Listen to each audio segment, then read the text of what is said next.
शांति। प्रजापिता ब्रह्मा कुमारी ईश्वरी विश्वविद्यालय में आज हमारे स्टूडियो में पहुँचे हैं भेदपाल भाई, जो पिछले 50 सालों से ज्ञान में हैं और 25 सालों से महायज्ञ मधुबन में समर्पित हैं। सूरज भाई के साथ पढ़े लिखे और ज्ञान में साथ साथ चले और पिछले 25 सालों से मधुबन यज्ञ में अपनी सेवाएं दे रहे हैं। प्रभु के संग जीवन के रंग कार्यक्रम में आज हमारे भेदपाल भाई अपने अनुभव की जो झलकियां हैं आप तक हम पहुंचाने की कोशिश करेंगे। आइए चलते हैं भेदपाल भाई से मिलने के लिए। भेदपाल भाई, ओम शांति। ओम शांति भाई जी। आप कैसे ज्ञान में आए, तो बचपना का दिन से शुरू करते हैं कि कैसे आपका जीवन रहा। वैसे तो सभी मनुष्य आत्माएं जो भी संसार में आती हैं कुछ न कुछ विशेषताएं होती हैं, कुछ न उनका जीवन का लक्ष्य होता है। अपना जीवन तो एक साधारण परिवार में, साधारण गांव में, शहर से काफ़ी दूर होने की वजह से गांव का जीवन था। गांव के जीवन में हम कौन सा गांव था? गांव जागगढ़ी। और जिला मुजफ्फरनगर में, यूपी में पड़ता है, पश्चिमी उत्तर प्रदेश में। और हमारे दो ज़िले, एक मेरठ ज़िला और एक मुजफ्फरनगर ज़िला, ये दोनों ही ज़िले काफ़ी समय से आतंकवाद कहो या क्राइम कहो या इनमें काफ़ी झगड़े होते रहे हैं। और इनकी वजह से अपने परिवार में, जो परिवार मध्यम वर्ग का परिवार है, बहुत छोटा है ना बहुत बड़ा है, मध्यम वर्ग में भी बहुत साधारण परिवार है। यानी 1945 में अपना जन्म हुआ है और गांव में होने की वजह से, गांव के वातावरण में होने की वजह से, और गांव भी थोड़ा दूर होने की वजह से एजुकेशन से, पढ़ाई लिखाई का कोई विशेष स्तर नहीं था। फिर भी हमारे पिताजी तो, उनकी तो लंबी बहुत कहानी हो जाती, बहुत जीवन के उनके उतार चढ़ाव हैं। और एक साधारण परिवार में साधारण आदमी होते हुए भी उनकी कितनी विशेषता, कितनी महानता है, मैं तो जब सुने उनसे मेरी आंखों में पानी आ जाता था। पिताजी की जो कहानियाँ सुनते थे, पिताजी जो सुनाते थे कि वो भी एक जीवन है, और आज का जीवन देखते हैं तो बहुत कुछ जीवन है। उतार चढ़ाव की वजह से पिताजी तो अनजान थे, बिना पढ़े लिखे थे। अब हम 5 भाई 2 बहनें थी, बिना एजुकेशन के 5 भाइयों और दोनों बहनों को बहुत पढ़ाने की कोशिश की, जिसमें केवल दूसरे नंबर के भाई और मतलब 6 नंबर का मैं भाई जो था, पढ़ने में थोड़ा सफल हुए, बाकी और भी पढ़े लेकिन इतने नहीं। अपनी पढ़ाई का थोड़ा स्तर मान लो कि शुरू में स्कूल में भेज दिए, नाम चढ़ गया, अब स्कूल में जाते नहीं थे, पढ़ते नहीं थे। ऐसे ही करते करते 5वीं क्लास हमारी होगी। जब 5वीं क्लास होगी तो एक दिन पता लगा भाई जी के, सूरज भाई के बारे में, वो तो पढ़ने लगे। जब स्कूल की छुट्टी पड़ी हुई थी तो तब से मेरे लक्ष्य का जीवन का एक टर्न पॉइंट आया। मैं पढ़ने में थोड़ा लगा, लेकिन पढ़ कैसे सके, मेरा दाखला शहर हो गया, यानी 12 किलोमीटर गांव से।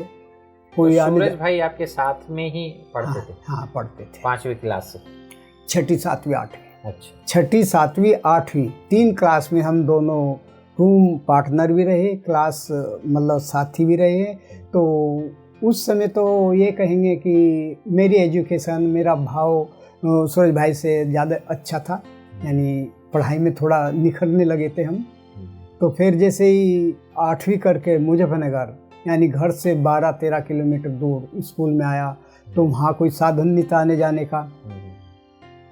साधन ने होते हुए टूटी साइकिल, पुरानी साइकिल, यानी 13 किलोमीटर एक साइड से चल के स्कूल के टाइम पे स्कूल में आना और वहाँ पढ़ना।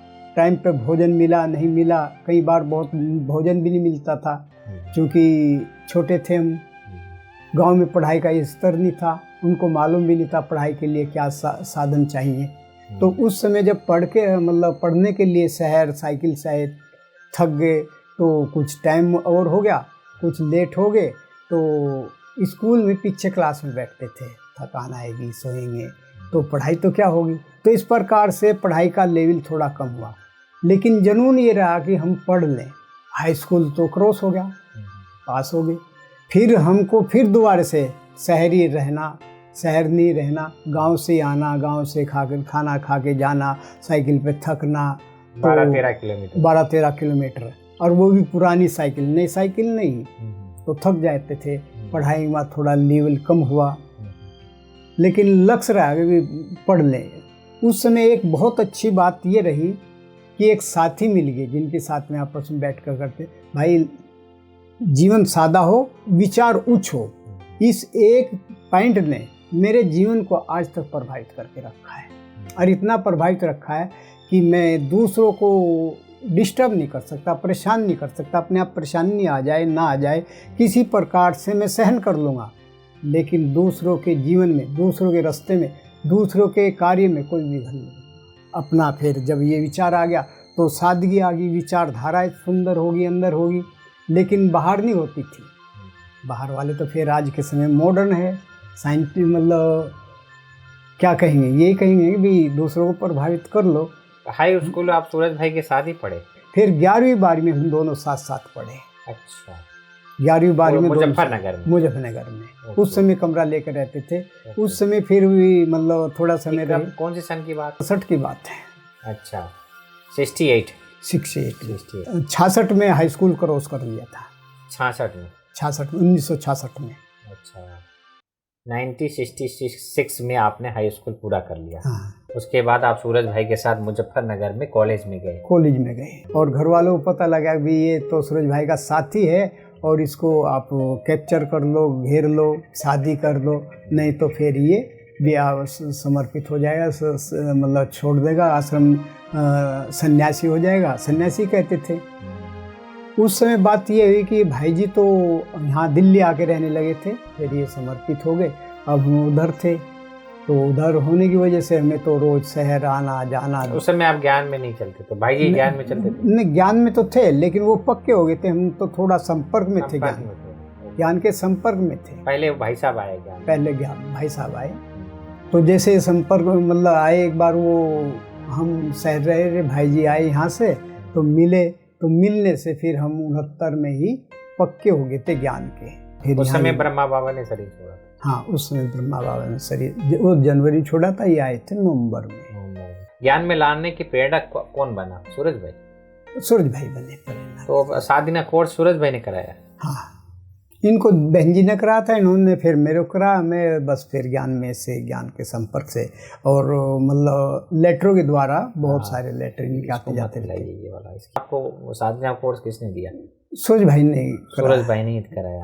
कैसे आप मधुबन में आए, कैसे वो थोड़ा सा? ये संपर्क हमारा आपस में होता रहता था, जब ये आते थे हम इनसे मिलते थे, और लेटरों के द्वारा, इनके द्वारा कोर्स होता था।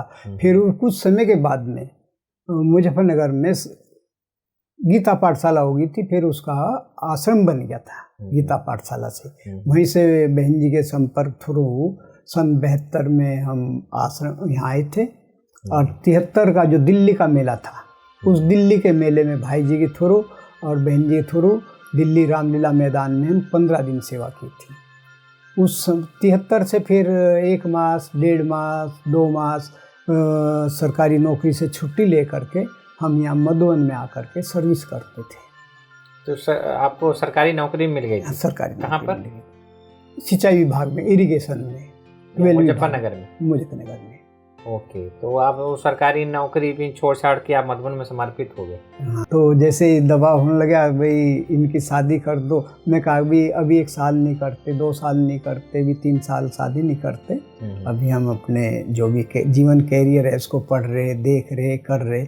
इस प्रकार से घर वालों को भी संतुष्ट करते थे, अपने आप को भी चलाते थे, मतलब सेवा में आना जाना, और नौकरी भी करना, आश्रम पे भी जाना, आश्रम के भी काम करना, और कमरा लेकर के अलग से बाहर मुजफ्फरनगर के पास में श्यामली पड़ता है, बुढ़ाना पड़ता है, फुगाना पड़ता है। इन सब इलाकों में रह करके नौकरी भी की, कमरा लेकर रहे, और सेंटर पर भी जब भी कभी संडे में या तीसरे चौथे दिन या कभी कोई फंक्शन होता था वहाँ जाते थे, वहीं से आना जाना होता था। और कमरे पर रह कर के अपना स्वयं हाथ से खाना बनाना, खाना, और बहुत सुंदर जीवन था।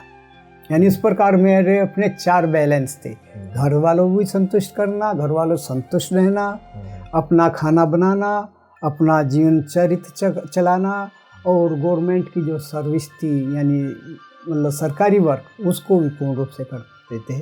इस दौरान आप ज्ञान में भी उस समय चलते थे? हाँ, उस समय चलते थे। तो उस समय सेंटर खुला था मुजफ्फरनगर? हाँ, सेंटर खुला था।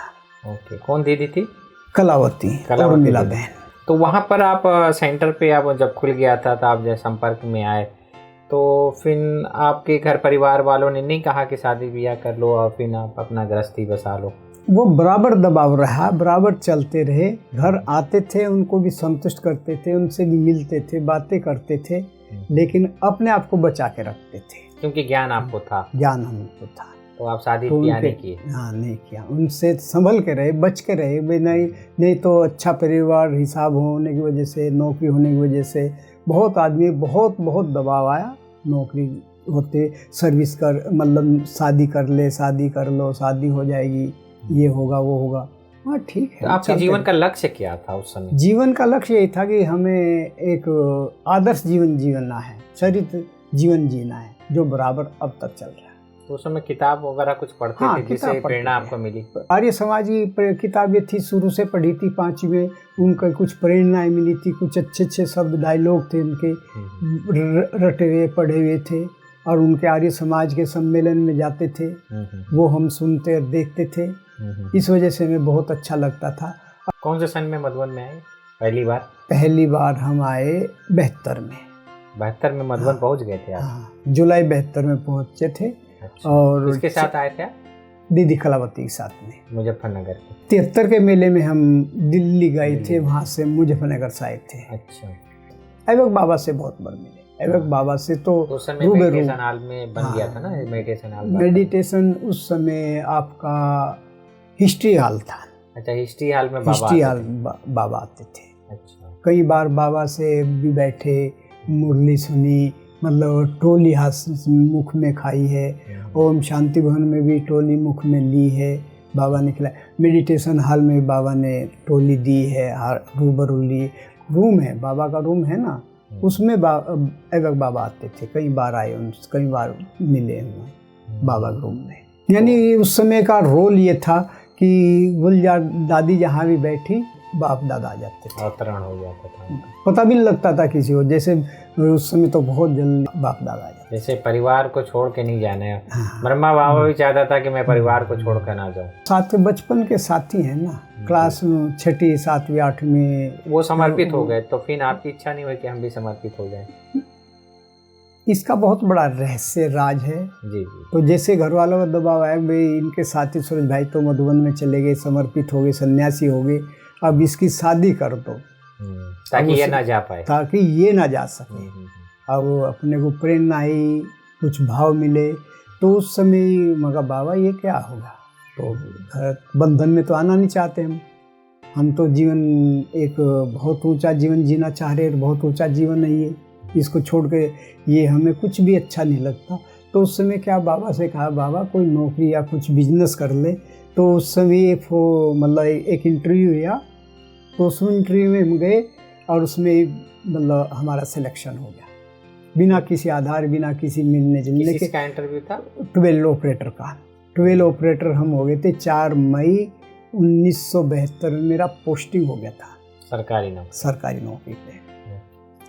और 4 मई 72 में पोस्टिंग हुआ और जुलाई 72 में सरकारी नौकरी होते भी इतना आकर्षण और प्रभाव था इस नौकरी का, मतलब आश्रम का, कि 1 महीने के लिए हम जुलाई में मधुबन में सेवा कर गए थे, 1 मास। तो उस समय से जितने भी रस और जो भी प्रभाव जीवन में आए वो इतने बड़े बड़े हैं कि शब्दों में तो बता नहीं सकता। लेकिन बाबा कहते हैं, बाबा कहते हैं बच्चे जो एक संकल्प करेंगे वो आपका सिद्ध होगा। ऐसे बहुत बातें आई हैं जिसमें बाबा ने मेरे को एक बार नहीं बहुत बार बचाया। क्या आपके जीवन में ऐसी कोई परिस्थितियां हैं जो वो बाप दादा ने मदद की हो?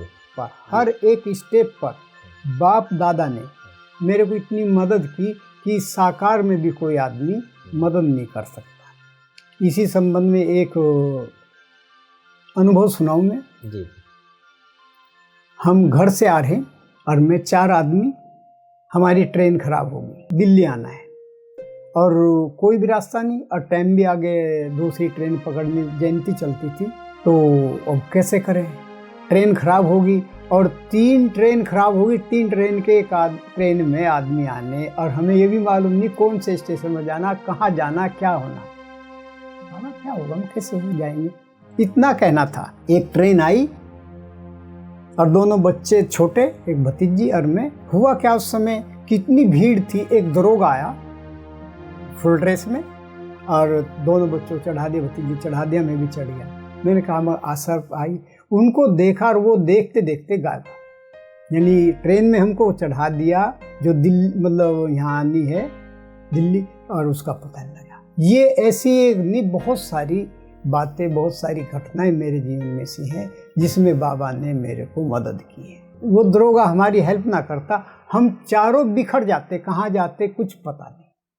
उसी दरोगा की बात थी। मैं तो कहूँगा कि बाबा ने भेज दिया। बाबा ने कैसे भेजा, क्या रूप बना के बाबा आए, तो ये तो उनका लाख लाख शुक्रिया है। तो आप मधुबन कब समर्पित हुए? 93 में समर्पित हुए थे। मम्मी पापा वहाँ के कुछ बोले नहीं कि आपने? हाँ, बहुत बोला, बहुत विरोध किया, क्यों जा रहे, कैसे जा रहे, नौकरी छोड़ दिए, अब यहाँ आए भी नहीं, लेकिन पेंशन है, कागज है, नौकरी 6 महीने तक न कागज बने, न पेंशन बनी, न कुछ, और नौकरी छोड़ दी। तो इस्तीफा लिखते ही तो नौकरी से रिजाइन हो गया था, स्वयं मतलब रिजाइन लिया था नौकरी से स्वेच्छा से। तो उस समय 6 महीने के बीच में गांव वाले सब कहने लगे, देखिए आदमी सन्यासी, घर का न घर का, कहीं का भी नहीं, नौकरी भी छोड़ दी और मिल भी नहीं रहा, कहीं जा भी नहीं रहा, तो साधारण। तो उन सब की बातें सुन के यार कोई बात, लेकिन हमारा इन सोचने से, इन बातों से मेरा जीवन लक्ष्य बहुत ऊंचा है और बहुत अच्छा है, और इनकी सोच और समझ इतनी है, लेकिन हमारी तो इससे ऊंची है।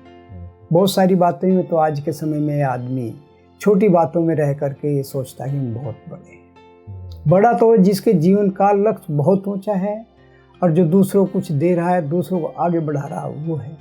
वर्तमान समय आपकी दिनचर्या क्या है? देखो, आजकल तो मेरी जिनसे बहुत छोटी सेवा ली है, बड़ी हेवी वर्क सेवा नहीं कर रहा, सिक्योरिटी सेवा करता हूँ। सबसे बड़ी बात तो इस जीवन में ये रही, कितना लंबा समय, उम्र मेरी 75-76 को चल रही है। इस उम्र में अपने आप में बहुत स्वस्थ हूँ, बहुत सुखी हूँ। स्वस्थ रहने के तो मेरे 2-3 ही कारण हैं, और सबके साथ में सब उन चीज़ों को नहीं पाते। मैं बहुत जल्दी हर बात को कैच कर लेता हूँ और बात को समझ जाता हूँ, सीख जाता हूँ कि किस बात से कहाँ कितना नुकसान, क्या फ़ायदा होगा। मैं तो यही कहूँगा कि शरीर में यदि स्वस्थ है तो आत्मा भी स्वस्थ है। यदि हमने अपने आप को शरीर में रह करके शरीर को स्वस्थ रख लिया, सुखी बना लिया, अनेक प्रकार की बीमारी आते हुए भी हम हर बीमारी से दूर स्वयं हो सकते हैं। ये मेरा अनुभव अपने आप में है। आप अपने स्वस्थ रहने की क्या टिप्स अपनाते हैं? मेरे 3 ही कारण आज के समय में जी। एक कारण तो प्राणायाम का, आजकल प्राणायाम कर रहा हूँ, और दूसरा है मेरा स्नान का।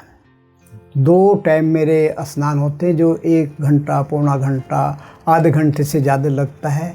और स्नान को मैं साधारण स्नान नहीं मानता, शाही स्नान कहता हूँ।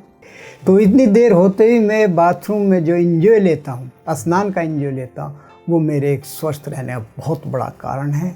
और बहुत बड़ी ये शरीर की जो रोमकूप जो है, जितने खुलते फैलते हैं उतना स्वस्थ बनाते हैं। और शंख बजाने का, बार बार शंख बजाने का, और इसके साथ में जो उज्जयी प्राणायाम है, मैं तो आजकल, आपने पूछा ना, सवाल का जवाब दे रहा हूँ। आजकल के युवा पीढ़ी को यदि उज्जयी प्राणायाम करें, उज्जयी प्राणायाम से हमारी बहुत सारी ग्रंथियाँ जागृत होती हैं, हमारा सुषुम्ना नाड़ी चालू होती है। सुषुम्ना नाड़ी चालू होगी तो मानव जीवन स्वस्थ होने लगता है। मुझे ऐसा लगता है कि मेरी सुषुम्ना नाड़ी काफ़ी एक्टिव है, इतनी तो नहीं, लेकिन एक्टिव होते ही बहुत सारी चीज़ों को मेरे को पहले पता लग जाता है कि क्या होगा, किसका होगा, किसकी चाल कैसी है, कैसी नहीं। तो इन चीज़ों को छोड़ करके मैं हल्का हो जाता हूँ। मैं इन सब चीज़ों में कंपटीशन नहीं करता अपना, बस जितना बाबा ने दिया बहुत सुंदर है, बहुत अच्छा है, और मैं तो बहुत खुश हूँ। ऐसा जीवन जैसा मैं जी रहा हूँ, यदि हम सभी अपने जीवन का लक्ष्य बना लें तो मैं समझता हूँ कि बहुत जल्दी यहाँ एक स्वर्ग की परिपाठी चालू हो जाएगी। यदि हमारे मन में अच्छे विचार आकर के अच्छी वे तरंगे होती हैं तो हमसे सुंदर वाइब्रेशन जाते हैं। यदि किसी कारण किसी चीज़ के लिए हमारी अहम जागृत हो गया या हमने किसी को डिस्टर्ब कर दिया, उसकी सुख छीन लिया, तो ये सुंदर वाइब्रेशंस न बनेंगे और न आत्मा इस शरीर में रहकर प्रफुल्लित हो सकती है और न बाबा से इतना शक्ति ले सकती है। जब शक्ति नहीं लेगी तो देंगे क्या? केवल भाषण वाचा से नहीं, हमारी सुंदर भावनाओं के साथ में बाबा जोड़ते हैं। मैं तो कहता हूँ बाबा उनकी पूर्ण रूप से साथ है, उनको बचा लेता है। मैं अपना एक छोटा अनुभव सुनाऊँ कि इस मानव शरीर में, इस वेदपाल शरीर में जो मेरी आत्मा बैठी है, इस आत्मा को इस शरीर में नहीं रखना होता तो ये आत्मा इस शरीर छोड़ करके बहुत बार अलग हो जाए, कम से 20-22 बार शरीर को छोड़कर मुक्त हो जाते हैं। लेकिन बाबा किस प्रकार से बचाते हैं, तो बाबा कमाल है। मन आप शरीर को छोड़ने का आने और जाने का जो है अभ्यास आपके पास है? नहीं, ये नहीं, ये आत्मा अनेक प्रकार की समस्या आती है। कहीं 20 बार तो 2-3 बार तो डूबने से बचा हूँ, 2-3 बार कुत्तों से बचा हूँ। ये कुत्ते भी खा सकते थे मेरे को और डूब भी सकता था। तो ऐसी बहुत सारी घटनाएं कई बार। अच्छा, कैसे बचे आप?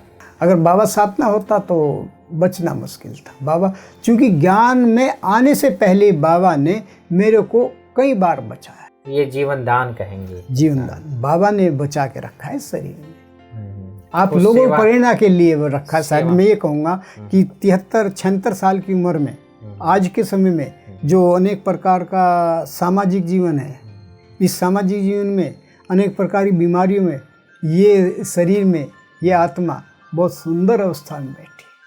कोई बीमारी, कोई ऐसा विघन कोई नहीं है। आपके पास कोई आपने आज दिन तक कोई रोग शोक नहीं हुआ? नहीं हुआ, थोड़ा मोर हुआ, काफ़ी बड़ी बड़ी बीमारी आई, लेकिन बाबा ने कैसे दूर कर दिया बाबा जाने।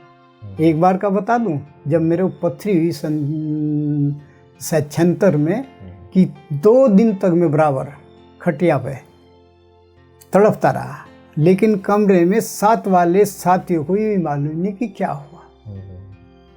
बस बाबा बाबा इतना ही और कुछ नहीं। परेशानी मेरे को, समय मेरे को, लेकिन उनको किसी को आभास नहीं हुआ और वे कहते ये तो ठीक है।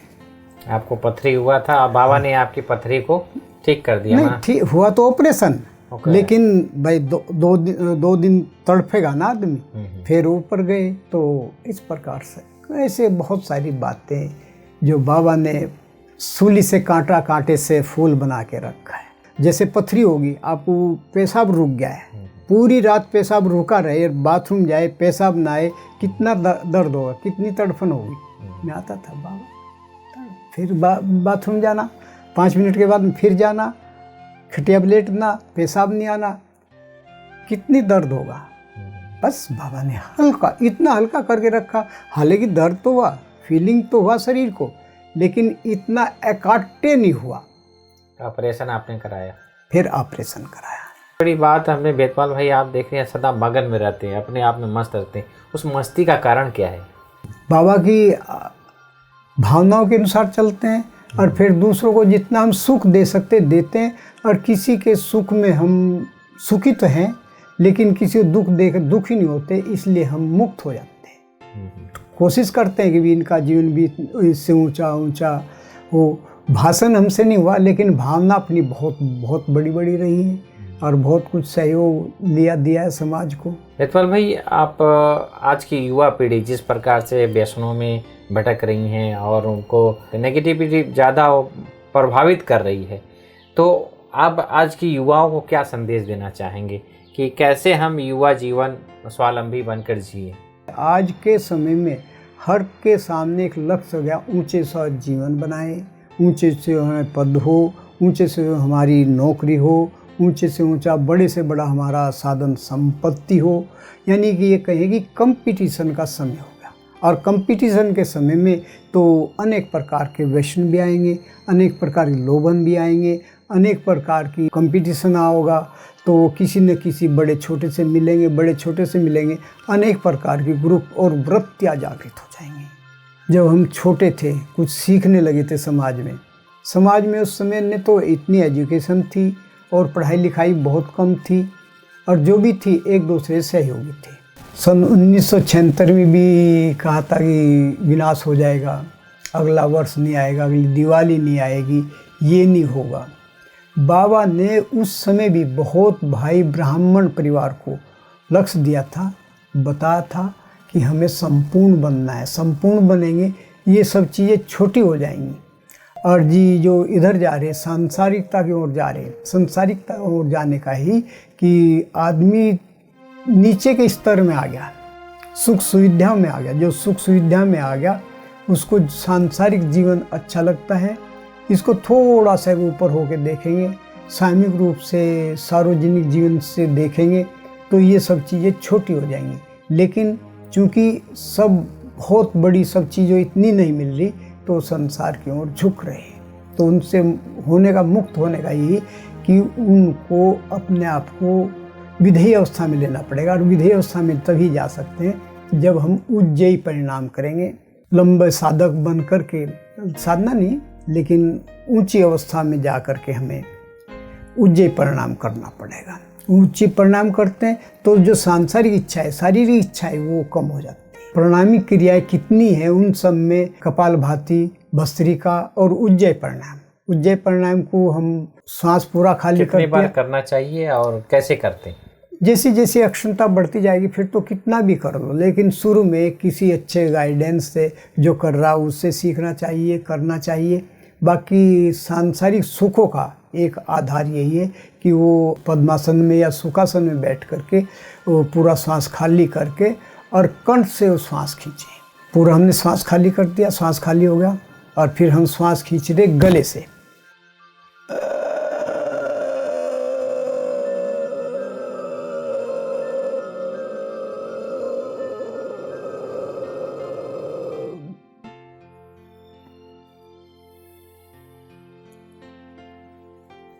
इस समय जब हम उज्जयी प्राणायाम कर लेते हैं और कंठ को दबा लेते हैं, उस समय यदि थोड़ी बाबा की याद है, सुंदर वाइब्रेशन, सुंदर शक्तियाँ, फिर इसमें तो इतना आनंद है, इतनी शक्ति, इसका वर्णन शब्दों में नहीं है। दोस्तों, आज हमारे भेदपाल भाई के जीवन का एक बहुत अच्छी एक दृष्टांत कि सादा जीवन उच्च विचार, सिंपल रहो, विचारों को उच्च बनाओ, और खुद अपने विचारों के आधार पर ही आज स्वावलंबी बनकर चल रहे हैं और स्वयं परमात्मा के साथ में रहकर। आज हमारा टॉपिक भी है कि प्रभु के संग जीवन के रंग कार्यक्रम में आज हमारे साथ भेदपाल भाई जी के जीवन के अनुभव सुने। ऐसे ही प्रतिभाशाली व्यक्तित्व के साथ मधुबन की बगिया से एक एक फूल आपके सामने हम प्रस्तुत करेंगे। तब तक के लिए हमें इजाज़त दीजिए। ओम शांति। ओम शांति। आपका बहुत बहुत शुक्रिया, धन्यवाद।